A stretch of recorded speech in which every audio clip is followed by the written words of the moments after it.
katangian o kagandahang makatawag pansin. Wala siyang taglay na pang-akit para lapitan siya. Hinamak siya ng mga tao at itinakwil. Nagdanas siya ng sakit at hirap. Wala man lang nagtapon ng sulyap sa kanya. Hindi natin siya pinapansin. Para siyang walang kabuluhan. Tiniis niya ang hirap. Na tayo ay dapat magbata. Gayon din ang kirot na tayo sana ang lumasak. Akala natin ang dinanas niya'y parusa sa kanya ng Diyos.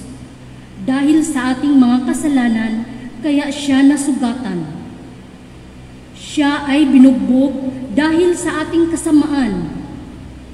Tayo ay gumaling dahil sa pahirap na tinamon niya at sa mga hampas ng kanyang tinanggap. Tayong lahat ay parang mga tupang naligaw. Nagkanya-kanya tayo ng lakad. Ngunit, inibig ng Panginoon na sa Kanya ipataw ang parusang tayo ang dapat tumanggap. Siya ang binugbog at pinahirapan. Ngunit, di tumutol kahit kamunti man. Tulad ng korderong hatid sa patayan. Parang mga tupang hindi tumututol kahit nagupitan. Hindi umimik kahit gaputok man. Nang siya'y hulihin, hatulan at dalhin sa dakong patayan, wala mang nangahas sa ipagsanggalang, wala man lang dumamay. Siya ay pinatay dahil sa sala ng sangkatauhan.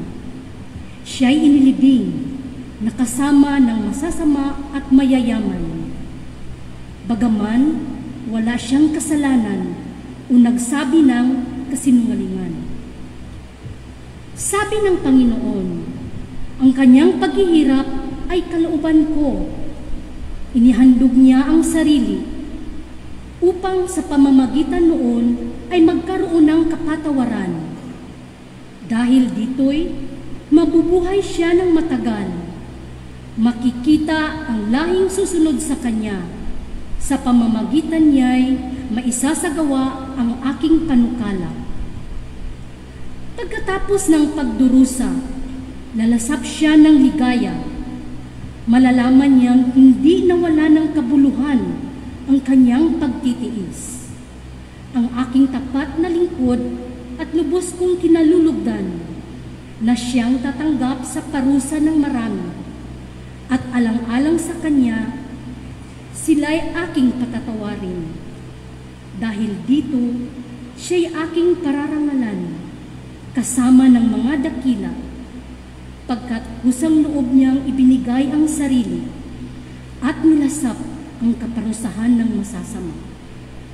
Inako niya ang mga makasalanan at idinalangin sila'y patawarin. Ang salita ng Diyos. Salamat sa Diyos. Ama, sa mga kamay mo, habilin ko ang buhay ko. Ama, sa mga kamay mo, habilin ko ang buhay ko.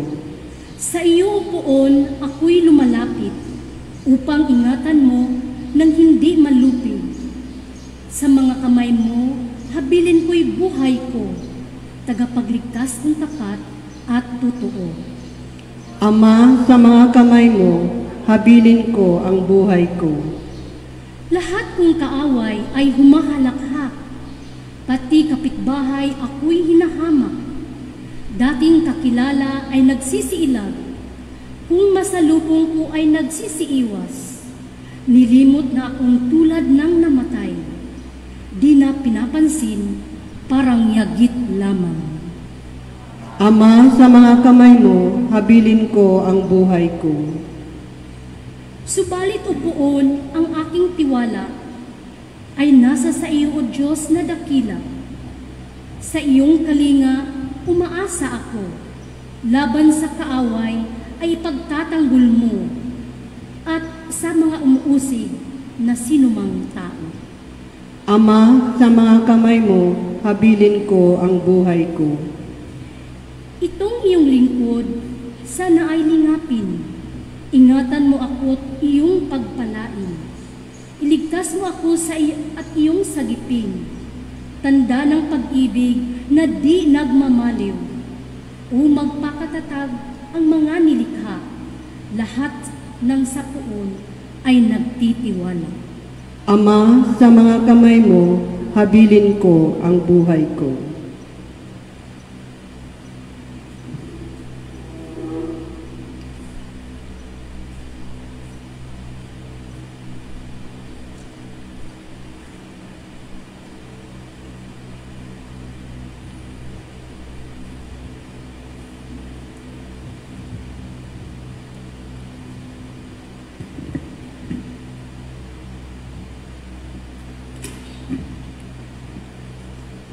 Pagbasa mula sa sulat ng mga Hebreo.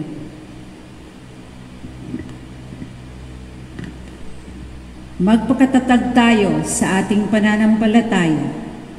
Yamang mayroon tayong dakilang saserdote na pumasok sa kalangitan sa harapan ng Diyos. Walang iba kundi si Jesus na anak ng Diyos. Ang dakilang saserdote nating ito ay nakauunawa sa ating mga kahinaan, sapagkat sa lahat ng paraay, tinukso siyang tulad natin, ngunit hindi nagkasala. Kaya huwag na tayong magatubiling lumapit sa trono ng mahabaging Diyos, at do'y kakamtan natin ang habag at kalinga sa panahong kailangan natin ito. Noong si Jesus ay namumuhay rito sa lupa, siya ay dumalangin at lumuluhang sumamo sa Diyos na makapagliligtas sa Kanya sa kamatayan. At dininig siya dahil sa lubusan siyang nagpakumbaba. Bagamat siya anak ng Diyos, natutuhan niya ang tunay na kahulugan ng pagsunod sa pamamagitan ng pagtitiis. At nang maganap na niya ito, siya ay naging walang hanggang tagapagligtas ng lahat ng sumusunod sa Kanya. Ang salita ng Diyos. Salamat sa Diyos. Magsitayo po tayong lahat.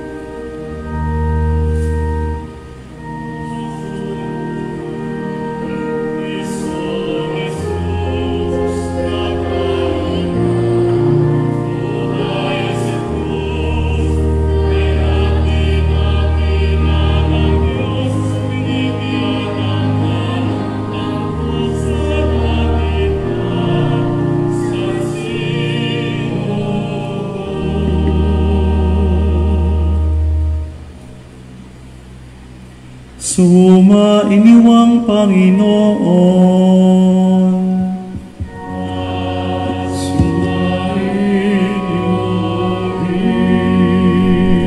Ang pagpapakasakit ng ating Panginoong Heso Kristo ayon kay San Juan. Ako'y sa'yo,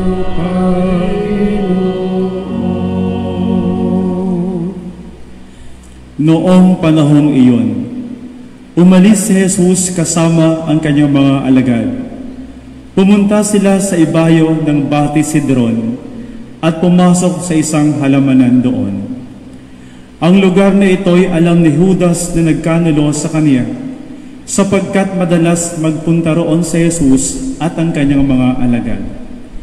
Pumaroon si Judas, kasama ang ilang bantay sa templo, at isang pangkat ng mga kawal na padala ng mga punong saserdote at mga Pariseo.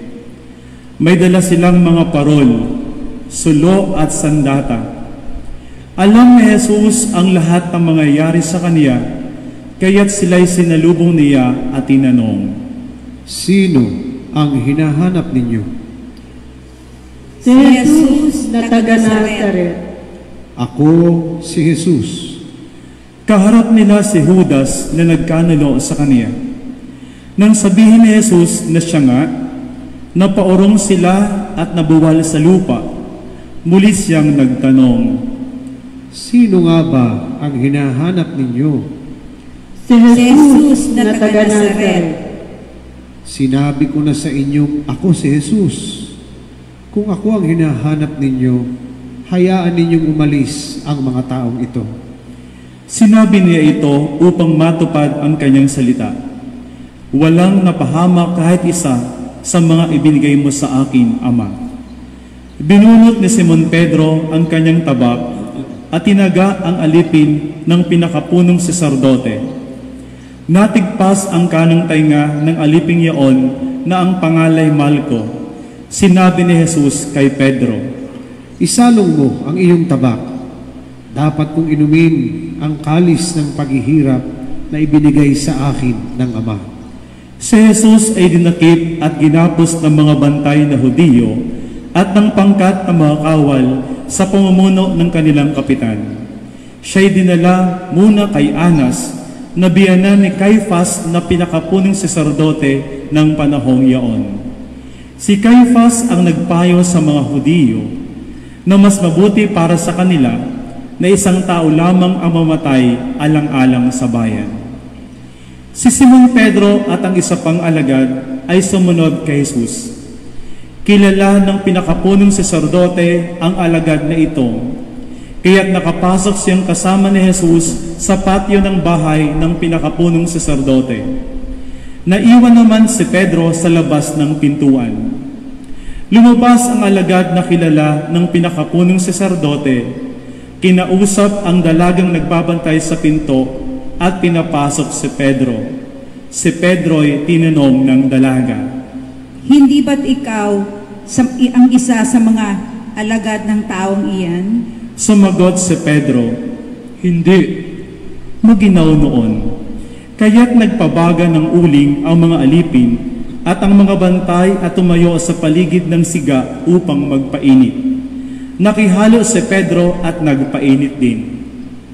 Si Jesus ay tinanong ng pinakapunong saserdote tungkol sa kanyang mga alagad at sa kanyang itinuturo.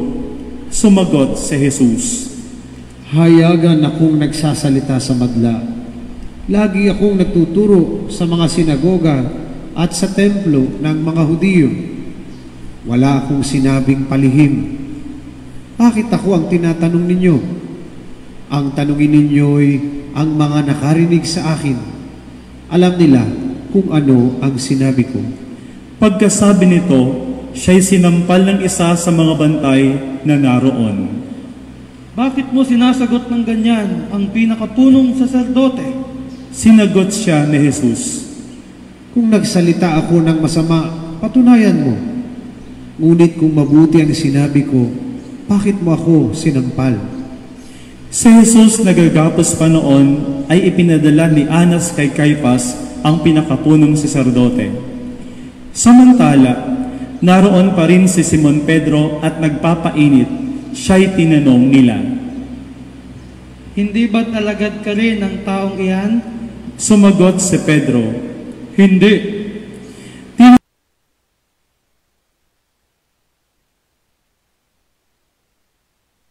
Tinanong naman siya ng isa sa mga alipin ng pinakapunong saserdote,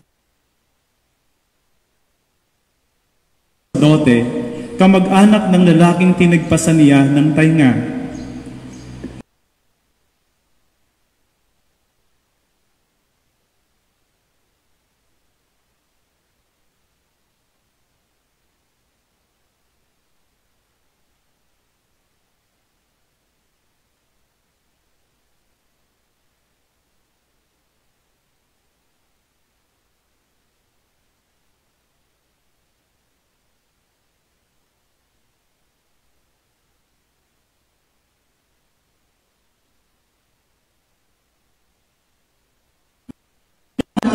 ng kamatayang kaninuman. Nangyari ito upang matupad ang sinabi ni Jesus tungkol sa paraan ng kanyang pagkamatay. Si Pilato'y pumasok uli sa palasyo at tinawag si Jesus. Ikaw ba ang hari ng mga Hudiyo? Sumagot si Jesus, Yan ba'y galing sa inyong sariling isipan o may nagsabi sa inyo? Tinanong siya ni Pilato, Ako ba'y Hudiyo? ang mga kababayan mo at ang mga punong saserdote ang nagdala sa iyo rito. Ano ba ang ginawa mo? Sumagot si Jesus, Ang kaharian ko'y hindi sa sanlibutan ito. Kung sa sanlibutan ito ang aking kaharian, ipinakipaglaban sana ako ng aking mga tauhan at hindi na ipagkanulo sa mga Hudiyo. Ngunit hindi sa sanlibutan ito ang aking kaharian. Kung gayon, isa kang hari? sabi ni Pilato. Sumagot si Jesus, Kayo na ang nagsasabing ako'y hari. Ito ang dahilan kung bakit ako ipinanganak at naparito sa sanlibutan upang magsalita tungkol sa katotohanan. Nakikinig sa aking tinig ang sinumang nasa katotohanan. Ano ba ang katotohanan? tanong ni Pilato. Pagkasabi nito, muling lumabas si Pilato at sinabi sa mga Hudiyo, Wala akong makitang kasalanan sa taong ito, ngunit ayon sa inyong kaugalian, dapat akong magpalaya ng isang bilanggo kung araw ng Paskwa. Ibig ba ninyong palayain ko ang hari ng mga Hudiyo? Hindi, huwag siya, kundi si Barabas. si Barabas ay isang tulisan. Kaya't ipinakuha ni Pilato si Jesus at ipinahagupit. Ang mga kawal ay kumuha ng halamang matinik, ginawang korona at ipinutong kay Jesus. At sinuotan siya ng balabal na purpura. Isa't isa'y lumalapit sa kanya at ang wika, Mabuhay ang hari ng mga Hudyo. at si Jesus ay pinagsasampal. Lumabas uli si Pilato at sinabi sa kanila, Ihaharap ko siya sa inyo upang malaman ninyo na wala akong makitang kasalanan niya. at inilabas si Jesus na may koronang tinik at balabal na purpura. Sinabi sa kanila ni Pilato, Narito ang tao. pagkakita sa kanya ng mga punong saserdote at ng mga bantay, sila'y sumigaw. Ipako siya sa krus. Ipako siya krus. Sinabi ni Pilato, Kunin ninyo siya at kayo ang magpako sa kanya. Wala akong makitang kasalanan niya. sumagot ang mga Hudiyo, Ayon sa aming kautusan, nararapat siyang mamatay sapagkat siya ay nagpapanggap na anak ng Diyos. Lalong natakot si Pilato nang marinig ang mga pananalitang ito. Muli siyang pumasok sa palasyo at tinanong si Jesus. Taga saan ka ba? Subalit hindi tumugon si Jesus ani Pilato. Ayaw mo bang makipag-usap sa akin? Hindi mo ba alam na maaari kitang palayain o ipapako sa krus? At sumagot si Jesus, Kaya mo lamang magagawa iyan ay sapagkat ipinagkaloob sa iyo ng Diyos ang kapangyarihang iyan. Kaya mas mabigat ang kasalanan ng nagdala sa akin dito. Nang marinig ito ni Pilato, lalo niyang hinangad na palayaan si Jesus. Ngunit nagsigawan ang mga tao. Kapag pinalaya mo ang taong yan, hindi ka kaibigan ng Cesar. Sino mang magpapanggap na hari ay kalaban ni Cesar. Pagkarinig ni Pilato sa pangusap na ito, inilabas niya si Jesus at siya'y lumurlok sa hukuman sa dakong tinatawag na ang plataporma, Gabata sa wikang Hebreo. Araw noon ng paghanda sa Paskwa at mag-ikalabindalawa na ng tanghali, sinabi ni Pilato sa mga Hudiyo, Narito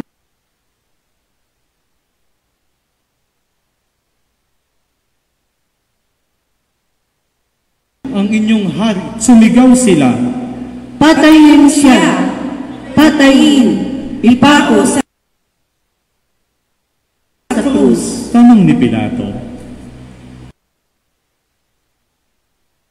Ipapako ko ba sa krus ang inyong hari? sumagot ang mga punong saserdote, Wala kaming hari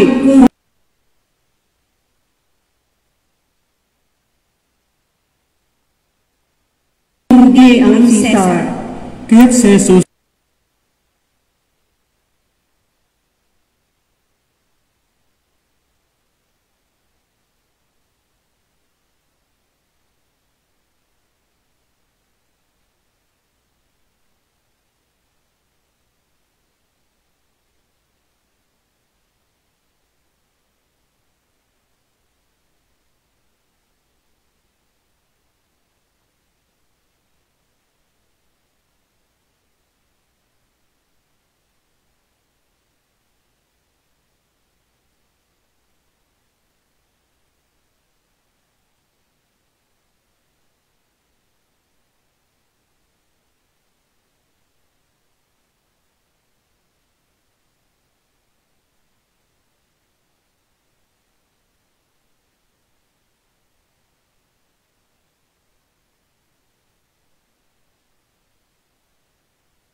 Nang makita ni Jesus ang kaniyang ina at ang minamahal niyang alagad sa tabi nito, kaniyang sinabi, Ginang, narito ang iyong anak.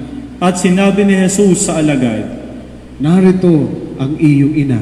Mula noon, siya'y pinatira ng alagad na ito sa kanyang bahay. Pagkatapos nito, alam ni Jesus na naganap na ang lahat ng bagay at bilang katuparan ng kasulatan ay sinabi niya, Nauuhaw ako. May isang mangkok doon na puno ng maasim na alak. Itinubog nila rito ang isang espongha, ikinabit sa sanga ng isopo at idiniit sa kanyang bibig. Nang masipsip ni Jesus ang alak, ay kaniyang sinabi, Naganap na. Iniyukayok ni Jesus ang kanyang ulo at nalagot ang kanyang hininga. Magsiluhod po.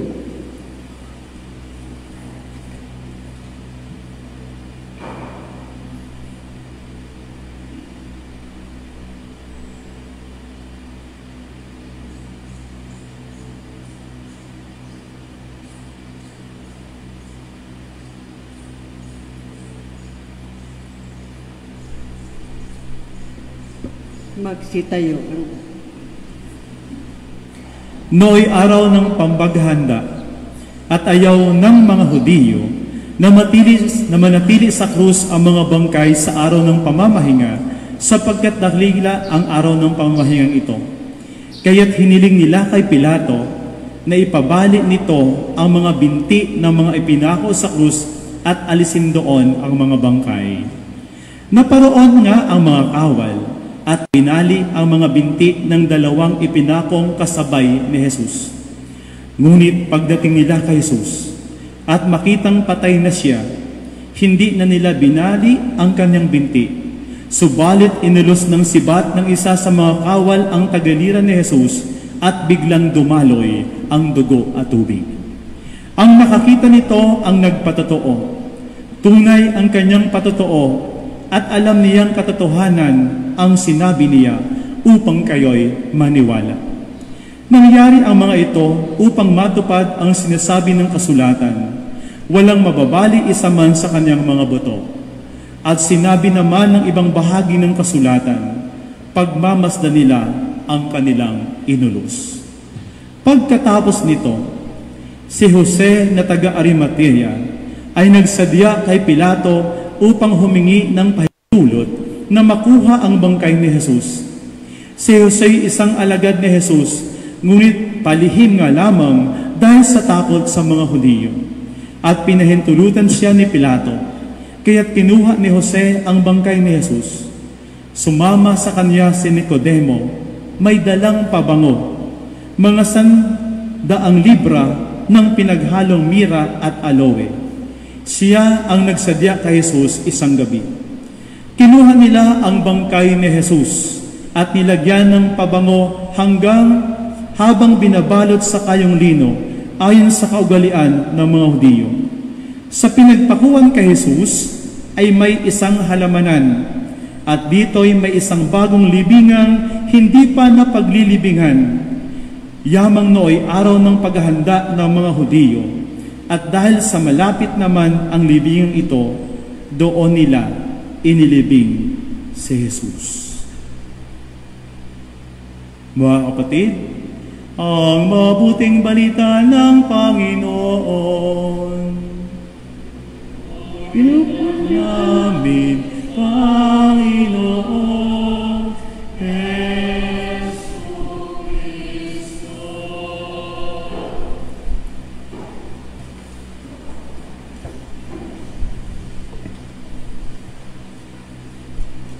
Sa inyong lahat, mga minamahal na mga kapatid, lalo't kayong mga nasa inyong mga tahanan, todo na ito. Todo na sapagkat hindi na lamang tinanggap ng Diyos ang kaliitan ng pagkakatawang tao. Doon pa lamang ang laki na ng ginampanan ng Diyos at ng ating Panginoong Hesus. Dala at bunga ng ating kasalanan. Kinailangan ang Diyos maging tao. Doon pa lang hindi na matarok ng isipan natin kung anong kahulugan nito. At kay hirap unawain kung paano ang Diyos ay magiging tao. Pero ito ang kalooban. At ang salita ay Diyos. At ang salita ay naging tao. Sa unang bahagi ng Ebanghelyo ni San Juan. At yun ang ating ipinagdiwang ng panahong Pasko. Pasko ng pagsilang sa Panginoon.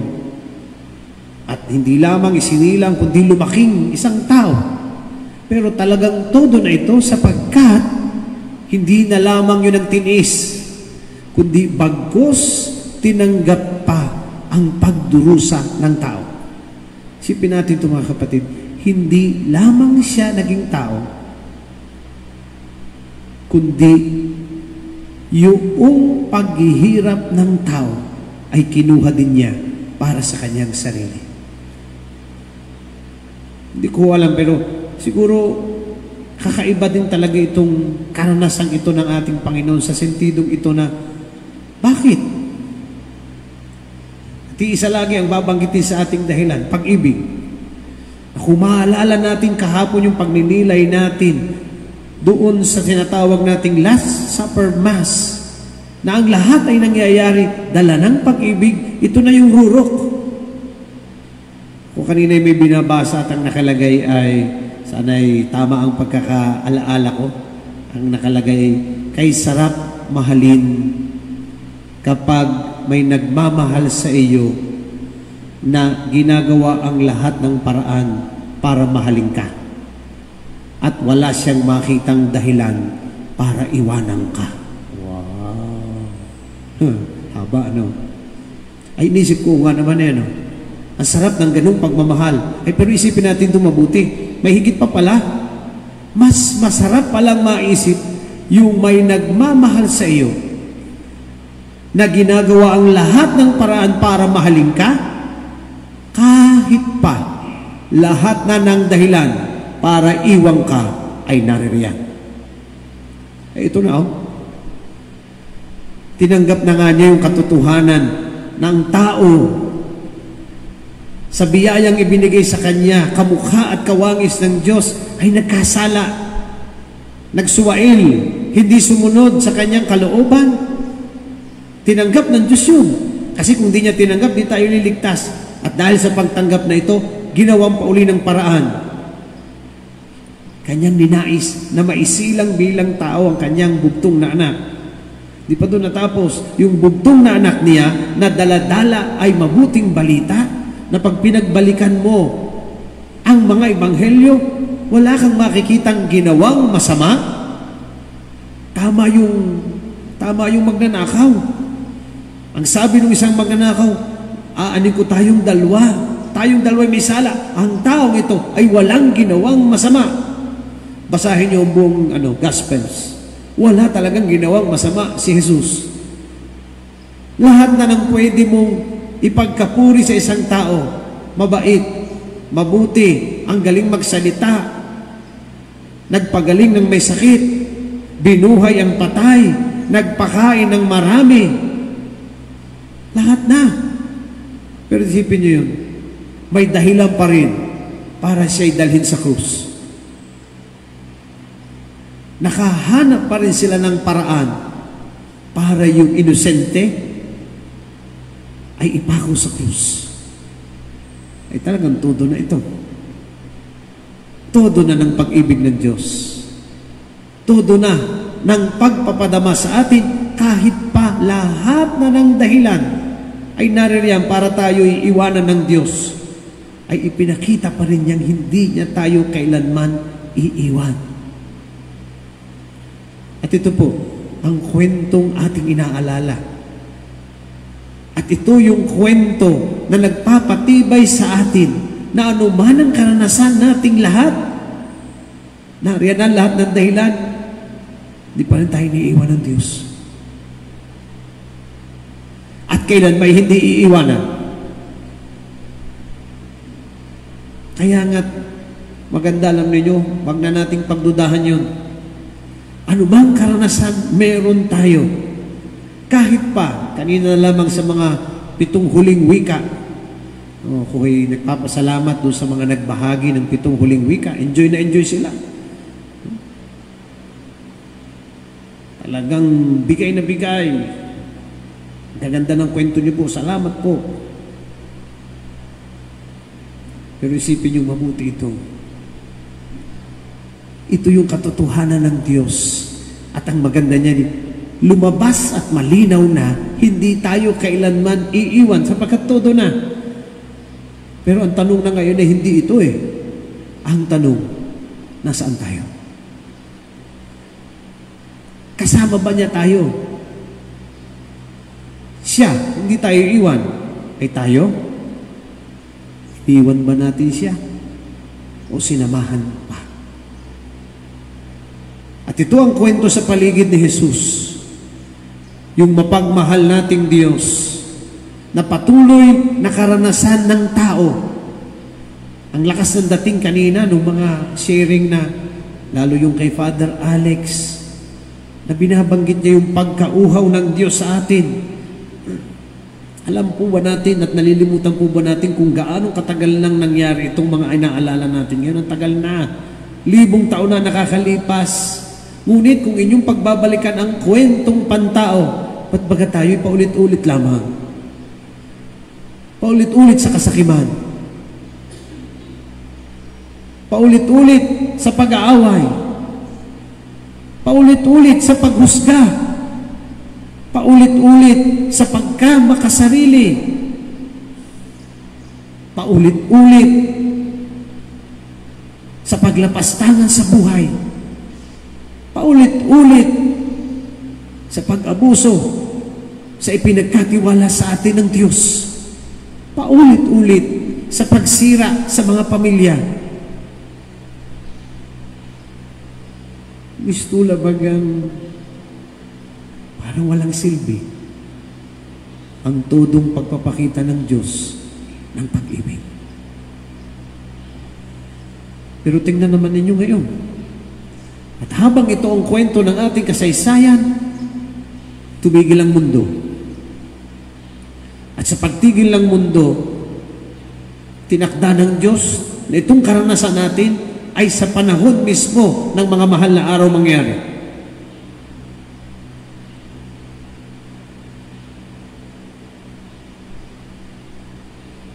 Para muli ay tumingin sa Kanya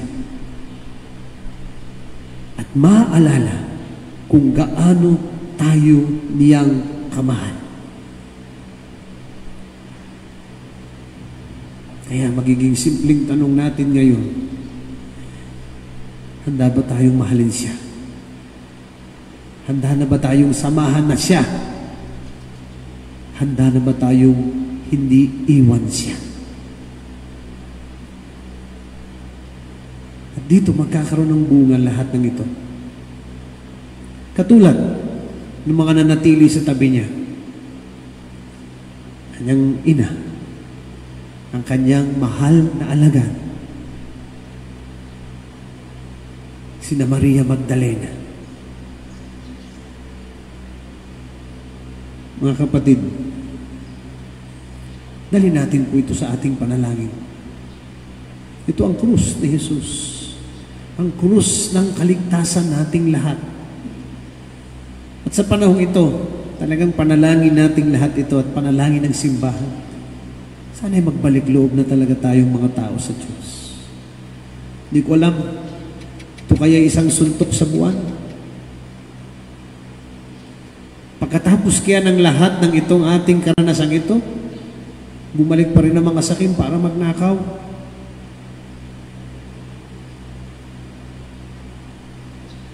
Ang mga taong makasarili kaya ay handa pa rin apihin ang kapwa pagkatapos ng lahat ng ito. Ang tao kayang walang takot sa Diyos ay lalapastanganin muli siya pagkatapos ng lahat ng ito. Hindi ko alam. Pero alam ko, sang-ayon sa ating pinagninilayan, kahit bumalik pa rin tayo, hindi pa rin tayo iiwan ng Diyos. patuloy ang ating pananalangin. Kaya't pagkatapos nitong ating pagninilay na ito, pupunta tayo sa taunang ginagawa ng simbahan ng panalangin pangkalahatan. Ito po'y talagang pangkalahatan. Kung yung ating nakasanayang panlingguhan na panalangin ng bayan ay maraming intensyon, ito, pinagsusumikapan ng simbahan, natin buong simbahan, na ipanalangin ang lahat. At ihilingin ko, pagkatapos ng mga panalangin ito, para sa lahat ng intensyon natin, gagawin natin ang pagpupugay sa banal na krus. Kayo pong mga nasa tahanan, harinawa, may nakahanda po kayong krusipiho diyan. At hindi man namin kayo makasamang pisikal, mamaya, sa aking pagbibigay-pugay sa krus, hihilingin ko po kayo sa inyong mga sariling tahanan. Sa oras na yun, lumuhod din sa harapan ng krus at humalik sa krus bilang tanda ng pagkilala ng pag-ibig natin din sa ating Diyos.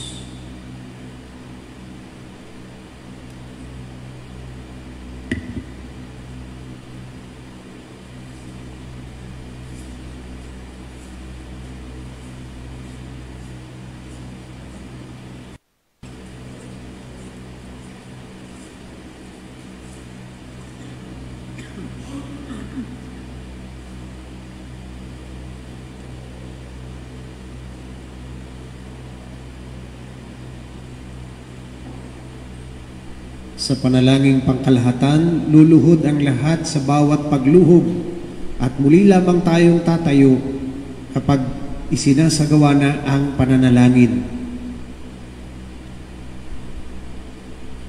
Magsilong.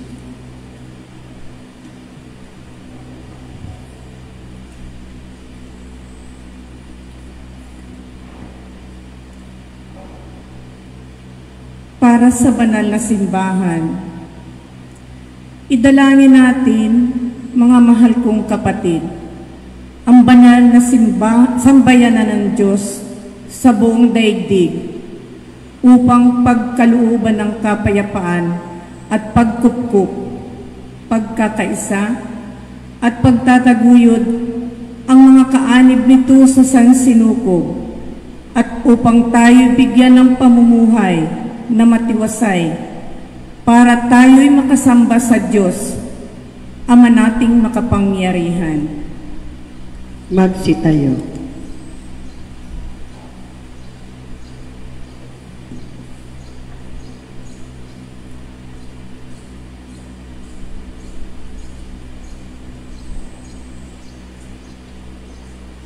Ama naming makapangyarihan, sa katauhan ng anak niyo pong si Kristo, ipinahayag ninyo ang inyong kadakilaan sa lahat ng mga tao. Lingapin niyo po ang inyong mga ginawa dahil sa pag-ibig, upang ang inyong sambayanang laganap sa buong daigdig ay mamalaging matatag sa pananampalatayang inyong bigay para sambahin ang banal ninyong ngalan sa pamamagitan ni Jesucristo kasama ng Espiritu Santo magpasawalang hanggan. Amen.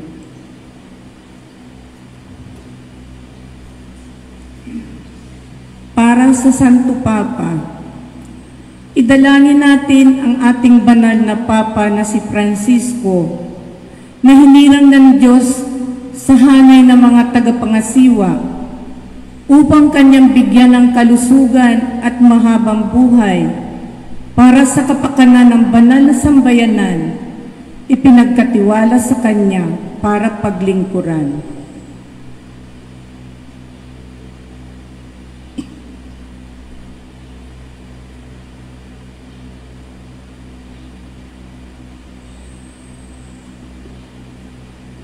Magsitayo. Ama naming makapangyarihan, sa inyong kapasyahan umiiral ang sanlibutan. Paunlakan niyo po ang aming kahilingan na lingapin si Papa Francisco na inyong hinirang para kami ay pangasiwaan upang ang sambayanang Kristiyano na inyong pinamumunuan ay mapamahalaan niya ng may kaunlaran sa pananampalataya at gawang kabutihang inyong inaasahan sa pamamagitan ni Jesucristo kasama ng Espiritu Santo magpasawalang hanggan. Amen. Para sa kaparian at lahat ng kaanib ng simbahan, idalangin din natin si Marcelino Antonio na ating obispo, gayon din ang lahat ng mga obispo, mga pari at mga diakono, at ang tanang kabilang sa sambayanang Kristiyano.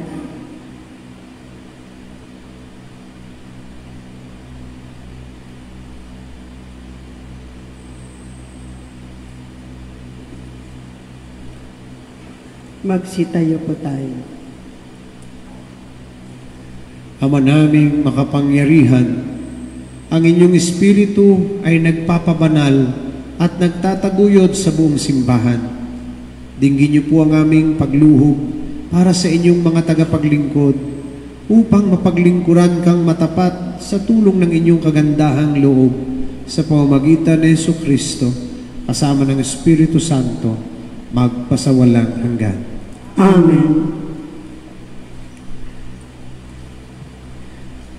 Para sa mga inihahandang tao sa pagbibinyag, idalangin din natin ang mga hinahandang tao sa pagbibinyag upang ang kanilang kalooban ay makatugon sa pagtawag ng Diyos Ama nating makapangyarihan. Para sa tubig ng binyag, sila'y muling maisilang sa ikapagpapatawad ng lahat ng kasalanan at sa ipagkakamit ng pakikisalo kay Jesus na poong mahal.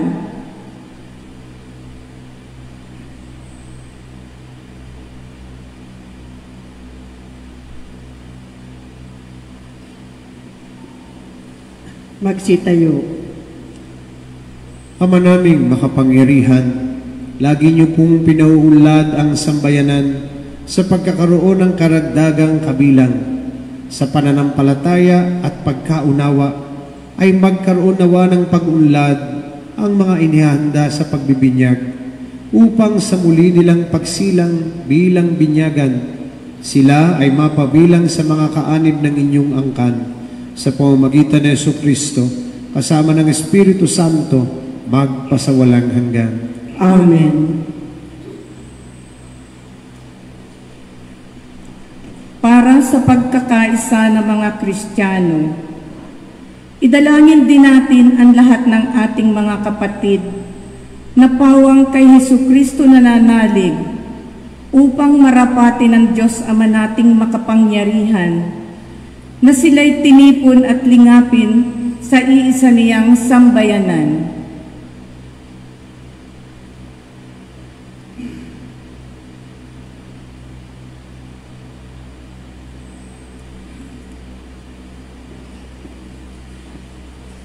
Magsitayo po tayo.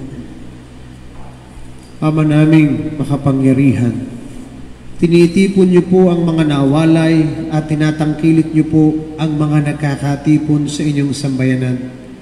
Lingapin niyo po ang mga kabilang sa kawa ng inyong anak na sa inyo'y itinalaga sa buklod ng iisang binyag upang sila ay magkabuklod sa buong pananalig at sila'y magkapisan sa buklod ng pag-ibig sa pamamagitan ni Jesucristo kasama ng Espiritu Santo magpasawalang hanggan. Amen. Para sa mga Hudiyo, idalangin din natin ang mga Hudiyo na unang pinagpahayagan ng Diyos na totoo upang ipagkaloob niyang sa pag-ibig sa kanyang ngalan sila'y umudlad sa pagiging matapat sa kanyang tipan.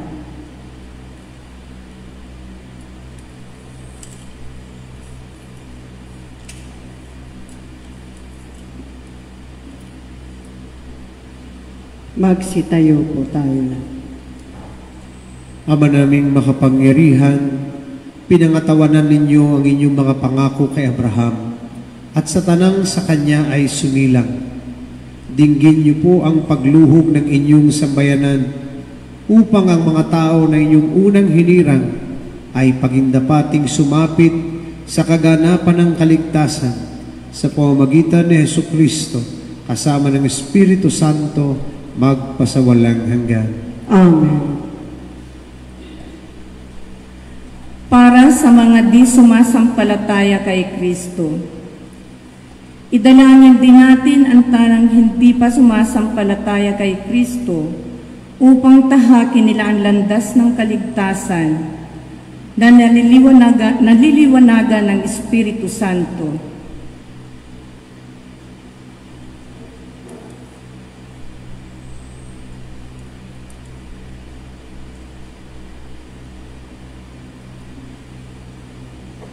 Magsitayo po tayo. Ama naming makapangyarihan, gawin niyo pong ang mga hindi pa nananalig sa inyong anak ay makatuklas sa katotohanan sa pamumuhay nilang wagas, at kaming sa pag-ibig niyo po ay laging umuunlad sa pagmamalasakit sa tanang sa inyo'y humahanap, ay maging mga saksing mapapaniwalaan ng inyong dakilang pag-ibig sa sanlibutan sa pamamagitan ni Jesucristo kasama ng Espiritu Santo magpasawalang hanggan. Amen.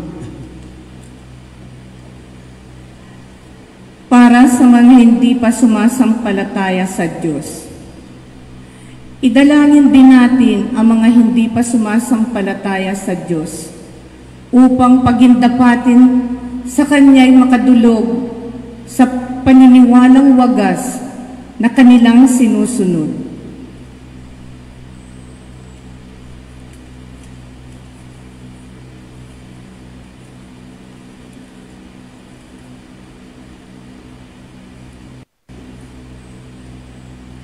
Magsitayo po tayo. Ama naming makapangyarihan, ilikha niyo po ang lahat ng mga tao upang lagi kang hanapin, at pag natagpuan kay masiyahang walang maliw, ipagkaloob niyo pong kahit may mga hindi ka nais-nais na balakid, mabanaagam pa rin ng tanan ang mga pahiwatig ng inyong pag-ibig, at matanggap nila ang mga gawang kabutihan ng mga sumasampalataya bilang kaakit-akit na katibayan na kayo ang Diyos na totoo at amang aming pinanggalingan sa pamamagitan ni Jesucristo kasama ng Espiritu Santo magpasawalang hanggan. Amen. Para sa mga umuugit sa pamahalaan, idalangin natin ang mga may tungkuling maglingkod sa bayan at umuugit sa ating pamahalaan upang ang kalooban nila ay itaguyod ng amang may kapal, alinsunod sa kanilang kinalulugdan sa ikapagkakamit ng kapayapaan at kalayaan ng tanan.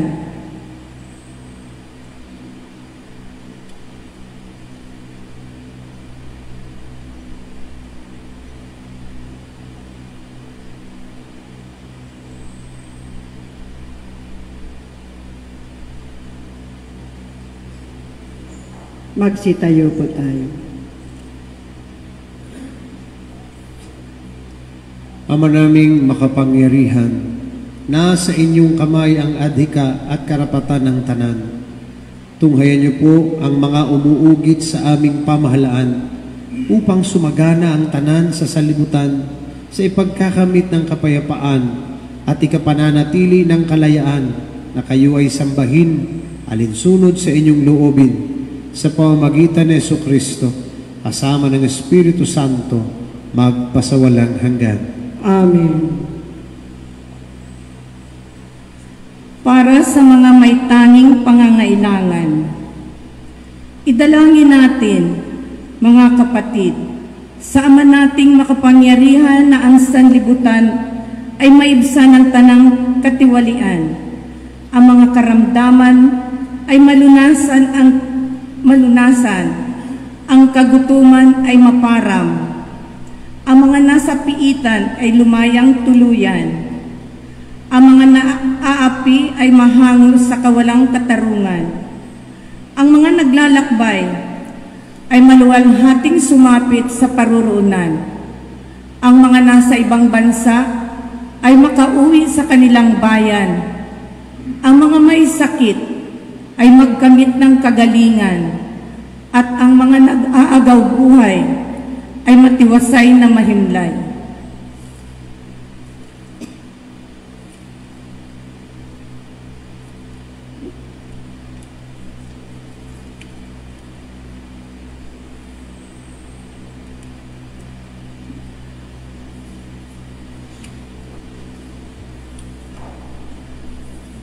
Ama naming makapangyarihan, binubuhayan niyo po ng loob ang mga nasa kapighatian.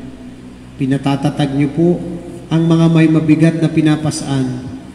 Paunlakan niyo po ang mga kahilingan ng mga dumaraing dahil sa maraming mga pinagtitiisan, upang bawat nasa kagipitan ay magkamit ng kasiyahang madama ang inyong pagmamahal sa pamamagitan ng Jesucristo, kasama ng Espiritu Santo, magpasawalang hanggan.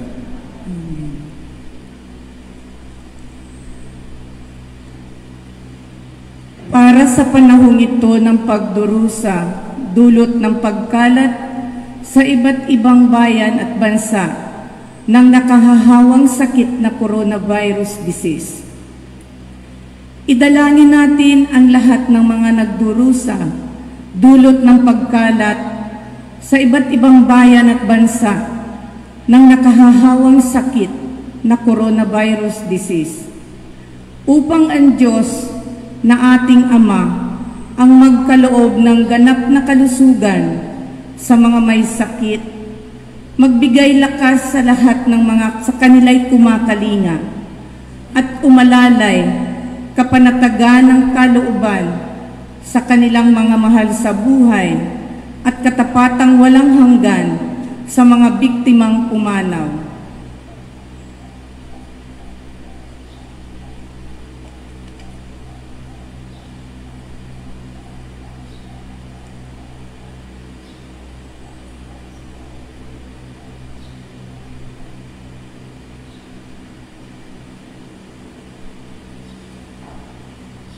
Ama naming makapangyarihan, kayo po ang umaalalay sa aming mga kahinaan at umaalalay sa aming mga kahilingan.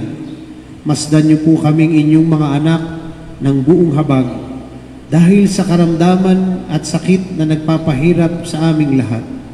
Pagalingin niyo po ang mga may karamdaman.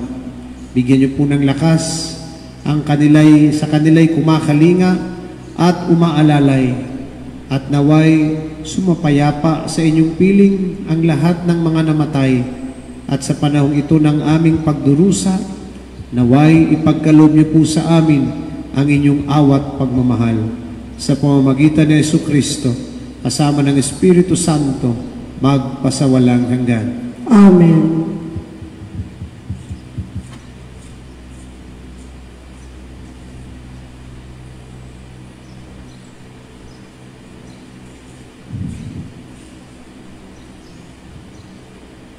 Ang ikalawang bahagi ay pagpaparangal sa banal na krus.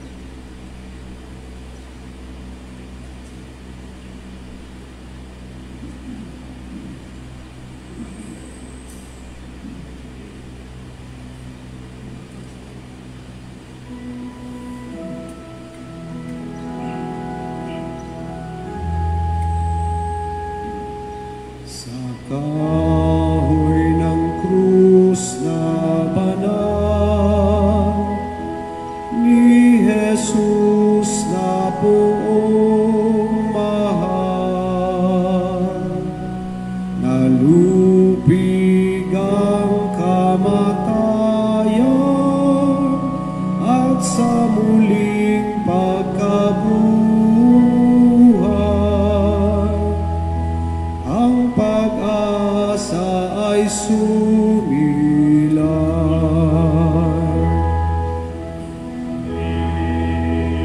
At ipatangal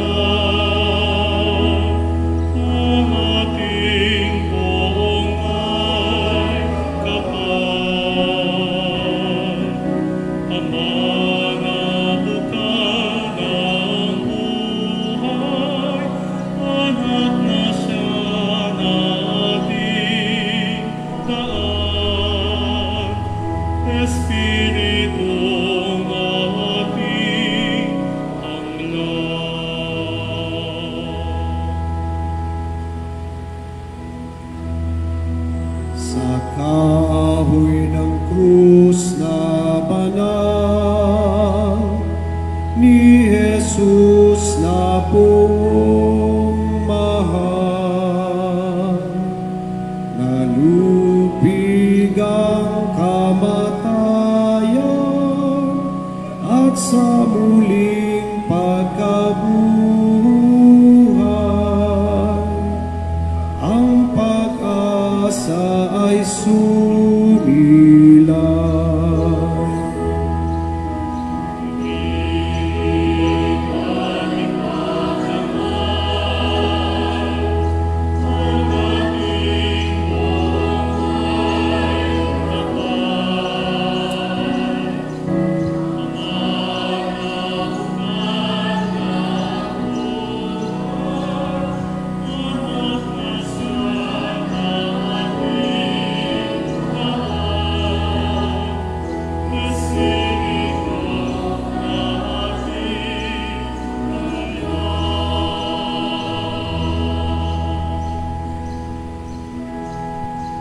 Sa kahoy ng krus na banal ni Jesus na pong mahal, nalupig ang kamatayan at sa muling pagkabuhay, ang pag-asa ay sumilay.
Ngayon, dadako na po tayo sa pagdiriwang ng huling hapunan.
sa tagubili ng mga nakagagaling na utos at turo ni Jesus na Panginoon natin at Diyos, ipahayag natin ng buong lakas loob.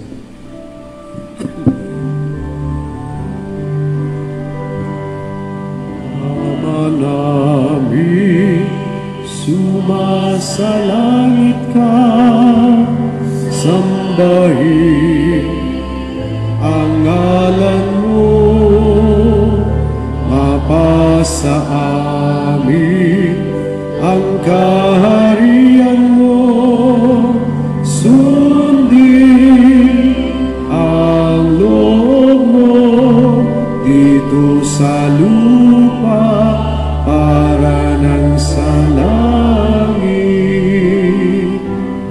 Bigyan mo kami ngayon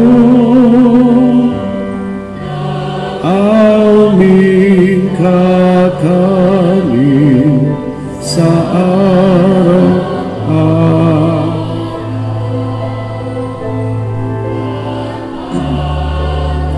Warin mo kami sa aming mga sala para ng pagpapatawad namin nagkakasala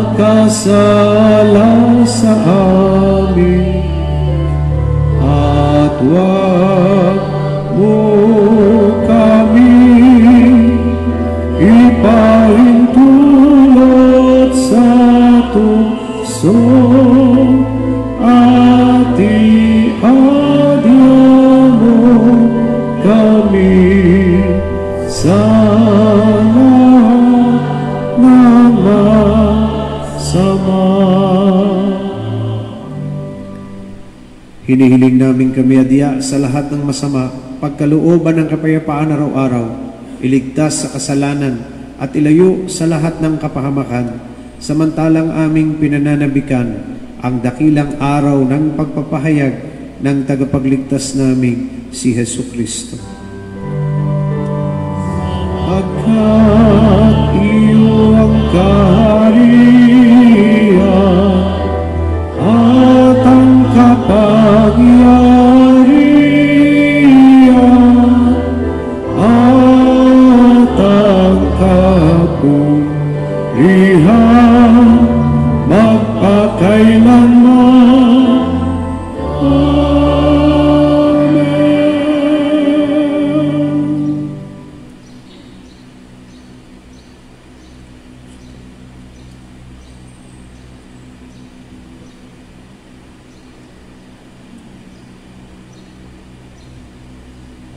Magsiluhod ang lahat. Mga kapatid, ito ang kordero ng Diyos na siyang nag-aalis ng lahat ng ating mga kasalanan. Mapapalad tayo ngayon ay kanyang inaanyayahan sa kanyang piging. Panginoon, hindi ako karapat-dapat na magpatuloy sa iyo, ngunit isa-isang salita mo lamang ay gagaling na ako.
Manalangin tayo.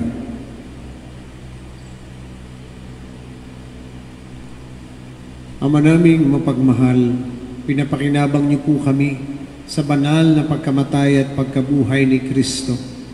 Panatilihin niyo po sa amin ang ginanap ng inyong dakilang pag-ibig upang kami ay makapamuhay ng matapat sa pakikisalo sa dulot niyo pong pagliligtas sa pamamagitan ni Yesu Kristo kasama ng Espiritu Santo magpasawalang hanggan. Ama namin, bukal ng pagpapala, ang inyong pagbabasbas ay manaog nawang masagana sa inyong sambayanang gumanap ng paggunita sa pagkamatay ng inyong anak na siyang pagkabuhay ng nagtitiwala. Ang inyong pagpapatawad ay sumapit nawa sa tanan. Ang inyong pakikisamang maaasahan ay inyo pong ibigay. Ang pananampalatayang banal nawa ay maging matibay. Ang kaligtasang walang maliw ay patatagin niyo pong lubusan sa pamamagitan ni Yesu Kristo kasama ng Espiritu Santo magpasawalang hanggan.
At pinipigilan kong hindi sa iyo maipasa.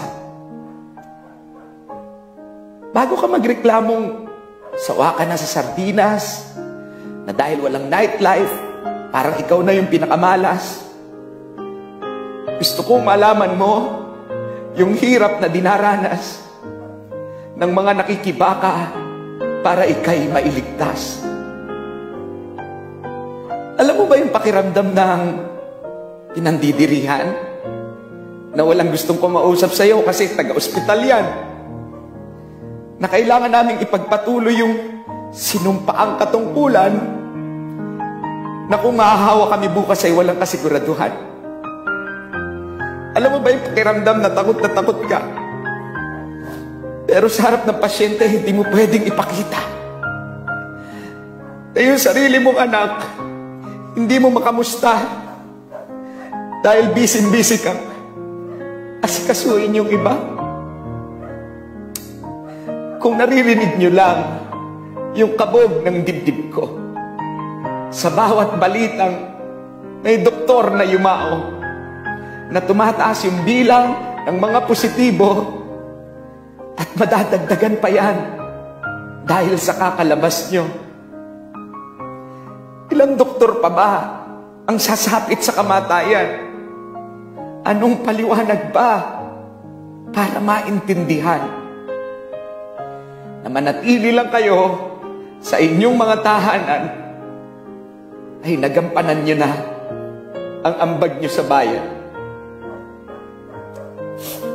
Gusto ko pang masilayan ang bukang liwayway. Gusto ko pang akapiling ang mga mahal ko sa buhay.